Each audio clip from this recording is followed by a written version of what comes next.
আসসালামু আলাইকুম ওয়া রাহমাতুল্লাহি ওয়া বারাকাতুহু। নাহমাদুহু ওয়া নুসাল্লি আলা রাসূলিহিল কারীম, আম্মা বাদ।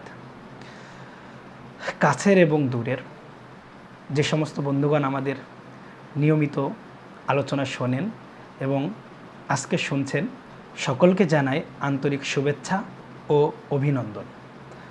সুপ্রিয় দিনী ভাই, আজকে আমরা বরাবরের মতো একটি বিষয় নিয়ে আলোচনা করব।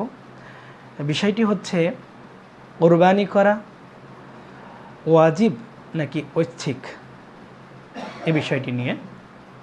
প্রিয় দর্শক, প্রত্যেক বছরে কোরবানির সময় আসলে আমাদের লামাযাবি ভাইদের মধ্য থেকে কিছু ভাইকে এমন দেখা যায়, তারা একটি বিষয় নিয়ে খুবই বিতর্ক সৃষ্টি করে, আর তা হচ্ছে কোরবানি করা ঐচ্ছিক, কেউ যদি না করে তাহলে গুনাহ হবে না।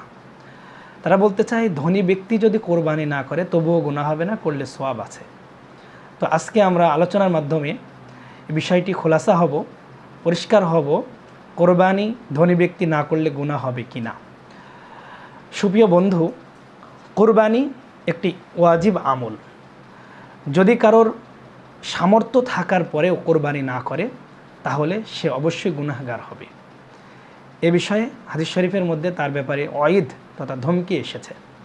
সর্বপ্রথম আমরা কোরআনুল কারীম থেকে এই বিষয়টির গুরুত্ব সম্পর্কে আমরা জানব। আল্লাহ রাব্বুল আলামিন কোরআনুল কারীমের সূরাতুল কাউসারের মধ্যে বলেন, ফাসাল্লি লিরাব্বিকা ওয়ানহার।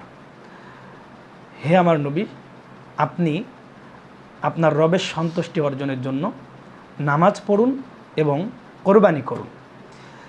তো এখানে ফাসাল্লি আমর নির্দেশিকা সিগা, আল্লাহ তাআলা এখানে আদেশ করেছেন নামাজ পড়া এবং কোরবানি করার জন্য। এজন্য কোরবানি না করলে গুনাহ হবে, কারণ আল্লাহ তাআলা এখানে নির্দেশ দিয়েছেন। নামাজ যেমন পড়া জরুরি আবশ্যক, তেমনইভাবে কোরবানি করা এটিও আবশ্যক। যদি না করে তাহলে অবশ্যই বান্দা গুনাহগার হবে। দ্বিতীয় নম্বর দলিল হচ্ছে রাসূল করিম সাল্লাল্লাহু আলাইহি ওয়াসাল্লামের একটি হাদিস বর্ণিত আছে, যে হাদিসের মধ্যে রাসূল করিম সাল্লাল্লাহু আলাইহি ওয়াসাল্লাম বলেন, মান ওয়াজাদা সাআতান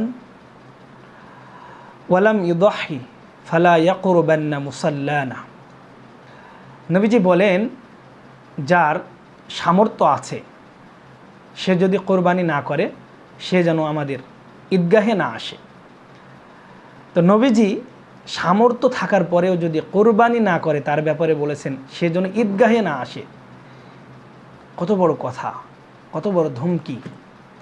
এই হাদিস থেকে তো স্পষ্ট বোঝা যায় কোরবানি করা অত্যন্ত জরুরি একটি বিষয়, এটা ওয়াজিব বিষয়। যদি ওয়াজিব না হতেন তাহলে নবীজি এত বড় কথা বলতেন না। হাদিসটি বর্ণিত আছে সুনানে ইবনে মাজার 3516 নং হাদিসের মধ্যে।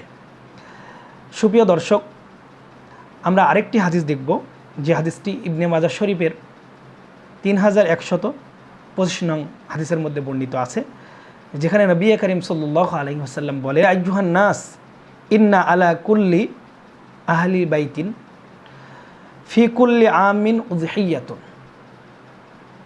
নবী করিম সাল্লাল্লাহু আলাইহি ওয়াসাল্লাম প্রত্যেক মানুষকে উদ্দেশ্য করে বলেছেন যে তোমাদের আহলে বাইত যারা, যাদের ওপরে কোরবানি করা আবশ্যক, যাদের সম্পদ আছে, কোরবানির নিসাব যারা, তাদের উপরে প্রত্যেক বছরে কোরবানি করা আল্লাহ তাআলা ওয়াজিব করেছেন। প্রিয় দর্শক, আমরা আরেকটি হাদিস দেখব, যে হাদিসটি সহিহ মুসলিম শরীফের 1960 নং হাদিসের মধ্যে এসেছে। হযরত জুনদুব রাদিয়াল্লাহু তাআলা আনহু থেকে বর্ণিত, তিনি বলেন, রাসূল করিম সাল্লাল্লাহু আলাইহি ওয়াসাল্লাম ঈদের খুতবায় বললেন যে তোমাদের মধ্যে যারা নামাজের পূর্বে কোরবানি করেছো, তোমরা তোমাদের কোরবানিকে দ্বিতীয়বার দোহরাও, তোমরা আবার কোরবানি করো। আর যারা এখনও কোরবানি করো নাই তারা কোরবানি করো। তো এই হাদিস থেকে আমরা কি বুঝতে পারলাম? কোরবানি যদি ঐচ্ছিক বিষয় হতো, ওয়াজিব যদি না হতো, তাহলে নবী করিম সাল্লাল্লাহু আলাইহি ওয়াসাল্লাম ওই নামাজের পূর্বে যারা কোরবানি করেছিল, ঈদের নামাজের পূর্বে, তাদেরকে দ্বিতীয়বার কোরবানি করার জন্য নির্দেশ দিতেন না। কারণ ঐচ্ছিক বিষয় যদি হয় তাহলে নবীজি আবার দ্বিতীয়বার কোরবানি করার কথা বলতেন না। যেহেতু কোরবানি একটি জরুরি বিষয়, গুরুত্বপূর্ণ বিষয়, ওয়াজিব বিষয়, এজন্য নবী করিম সাল্লাল্লাহু আলাইহি ওয়াসাল্লাম দ্বিতীয়বার আবার ওই কোরবানিকে দোহরানোর জন্য বলেছেন। সুপ্রিয় দর্শক, এজন্য যে সমস্ত ভাইরা আমাদেরকে ফিতনার মধ্যে ফেলতে চায় যে কোরবানি না করলেও কোনো ক্ষতি নেই, তারা অবশ্যই ভুলের মধ্যে আছে।